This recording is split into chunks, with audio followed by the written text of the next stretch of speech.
Good morning, ladies and gentlemen, and welcome to the Global Financial Investment Summit. We are going to begin the official proceedings in just a few minutes. If you would please make your way to your seats.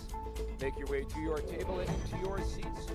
We would be more than happy to get things rolling in just a few minutes. Ladies and gentlemen, if you're already at your table, please encourage your colleagues, your peers to take their seats at the table. And we will start in just a couple of minutes. Thank you very much.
Gentlemen, we are about to begin the Global Financial Leaders Investment Summit, so if you could please take your seats. I see many of you are at your tables. We now need you to bend your knees, bend at the waist, and place yourselves into the seats at your table. Bernard Chan, one of the first in the room today. I'm sure he will lead his table into taking their seats, along with some of the other luminaries that we have in the room today. So if you could please take your seats. Do take note of the simultaneous interpretation devices. You will find cause to use them today if you are not perfectly bilingual in English and Putonghua. Thank you.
Ladies and gentlemen, I love the energy in the room. It's that Hong Kong energy that you've come here for, but I am going to have to ask you to take your seats. Thank you very much for joining us. Make your way to your tables if they're on the far side, the near side, and sit yourselves down. We are going to begin the official proceedings in just a moment. Thank you very much.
And good morning,早晨，大家好啊！你好。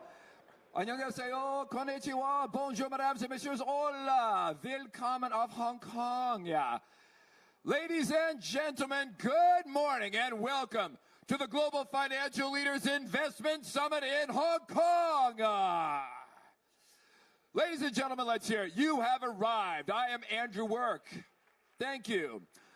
I am Andrew Work, and on behalf of your host, the Hong Kong Monetary Authority, I would like to tell you how thrilled we are to have you all here in Hong Kong, ready for action, taking your seats as the case may be. Ladies and gentlemen, more than ever, we are all living with complexity, the theme of this year's summit. The issues that we face include economic and inflationary uncertainty, climate change, technological revolution, geopolitical tensions, and even increasing trade protectionism. All these issues are in the mix. They are making our lives more complex. They are complicating our decision-making in business and even personal matters. But you are the leaders of industry that will make sense of the complexity so you can lead your organizations to perform at an excelled level so you can serve your communities and your stakeholders. Now, ladies and gentlemen, we are living with this complexity, but you are going to make the future happen. We have gathered here today at this summit to provide a forum where you can have an exchange of views and experiences, where you can discuss how to seize opportunities and how you can chart a course to the future. We are going to be making that happen here at today's summit. It is going to happen in 2 languages, in English and Putonghua, Mandarin Chinese. And for those of you that are not perfectly bilingual in both languages, you do have simultaneous interpretation devices on your table. And then you will be prepared for the action here at this summit, which will begin today with welcoming remarks from your host, the Chief Executive of the Hong Kong Monetary Authority. Ladies and gentlemen, please welcome Mr. Eddie Yu.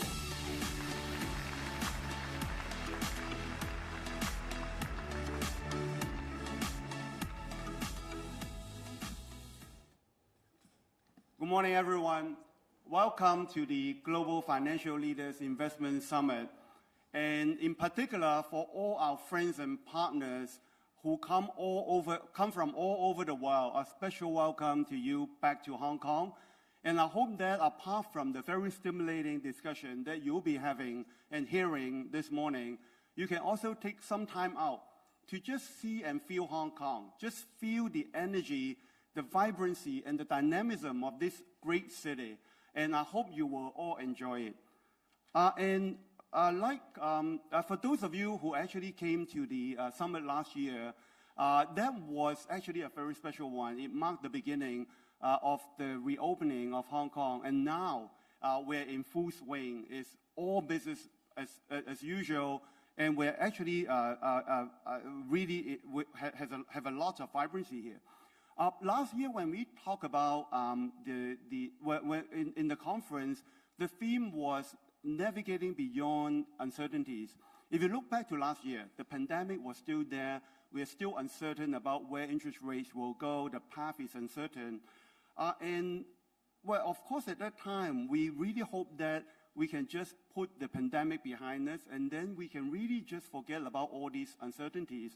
And come this year, yes, the pandemic is already behind us, but whether you like it or not, a more sober realization is that the complexities, the uncertainties, is likely to remain with us. Whether you're talking about the interest rate path, the higher for longer interest rates around the world, how that will impact on the global economy, and also the various developments in technology and ESG, how that will impact your organization in terms of how you deliver your services to your clients. But rather than running away from all these complexities or just wishfully hoping that, hey, they will just go away, let's live in the same way as we did in the last few decades, we believe that we have to live with that complexity. But don't get me wrong, it's not all negative or gloom and doom. Quite the contrary, living with the complexity means that we have to learn how to make the best out of the challenges and also to grow our institution in spite of them, even better because of them. After all, financial institutions are here to manage complexity and risk, and also to look for opportunities even in the middle of challenges. And speaking of this point, our own experience, the experience of the HKMA and probably Hong Kong more broadly, is by itself a tale of not really just living with complexity, but we live through different complexities. This year, we're celebrating our 30th anniversary. It's our birthday party, and thanks very much to you all for coming here. And while we're relatively young as a central banking institution, we have not been spared of very complex challenges as we grow up. On top of the usual monetary and economic cycles, plus the longer-term dynamics like technology that I just mentioned, we also need to deal with different crises that tend to pop up from time to time and gather pace in quite rapidly.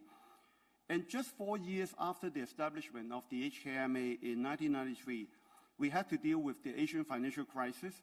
And in fact, over the last 3 decades, as I mentioned last night, we handled 2 major financial crises, one regional and one global, 2 major virus outbreaks which severely affected our everyday life, not just COVID, but also SARS in 2003. And then there are many other episodes, including various challenges that we face in the last few years. And in this journey through all the complexities, the HKMA matured as an organization, while Hong Kong grew to become, and also not only become a global financial center, but become a stronger global financial center. And along the way, the HKMA has worked very closely together with all the partners and friends, and including all of you in this room. And in order that we can tackle the challenges and also to create new opportunities together, you have all contributed to the development of the HKMA and Hong Kong as a financial center over many years. And we will have to count on your support in the years ahead. And on this note, let's get the summit started. We look forward to very insightful discussions today, and I hope that you will all have a fulfilling time of sharing and reflection. And to start the summit, we are especially pleased and honored today to have Mr. He Lifeng, the Vice Premier of the People's Republic of China, to deliver a keynote address to us through pre-recorded speech. So thank you very much, and let's watch. Thank you.